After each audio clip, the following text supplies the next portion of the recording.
In 1912, John McCormack teamed up with the concert agent Charles L. Wagner. And from his association with Wagner dates McCormack's meteoric rise to fame. By the Middle War years, he could fill virtually any auditorium in any part of the United States, north or south, to overcapacity. He sang in New York as many as 12 times in a single season. In Boston, it was 4 times in a week. Through nearly 3 decades, McCormack had Teddy Schneider as his faithful accompanist.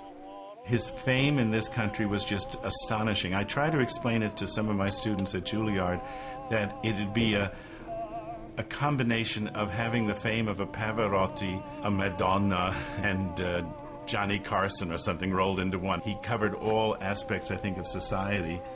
In one season in New York alone, where normally, even today, a great international artist will give 1 concert, he gave 6 or 7 or 8 concerts to huge audiences. He was a phenomenon.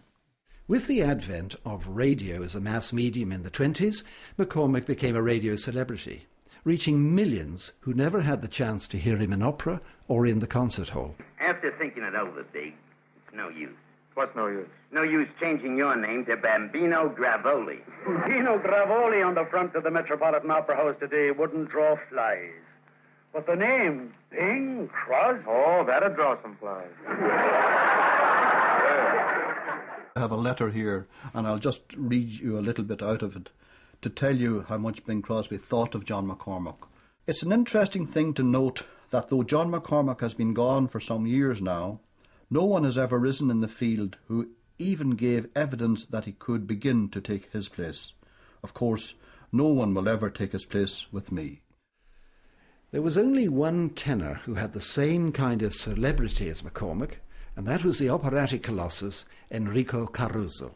McCormack would christen Caruso Il Re, the King. Caruso was his all-time idol from the very first time I saw him on stage. And I think one of his nice quotations when Caruso died was, "Caruso made all us other singers look humble." McCormack was supposed to have been coming out of the lift, and there was Caruso in the foyer, and John's supposed to have said to him, "How's the greatest tenor in the world this morning?" And Caruso laughed and says, "Well, Mark, since when do you become a baritone?"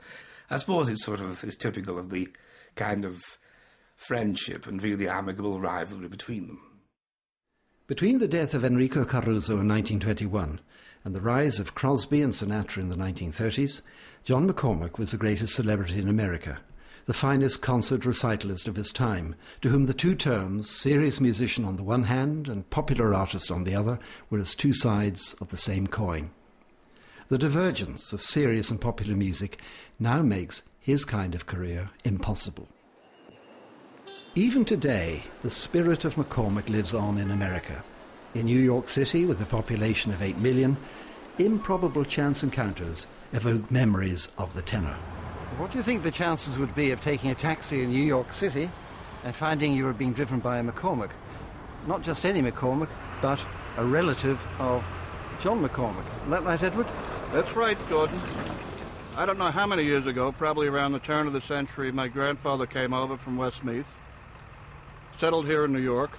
Growing up, almost every Irish household in New York would have a John McCormack record, and I have a few records myself, and give them a spin now and then, and gets me... He gets you in the... doesn't he? In the yes, heart. he does. Yeah. Yes, he does. When things go wrong in my heart, there is only you. I wonder if you are lonely too.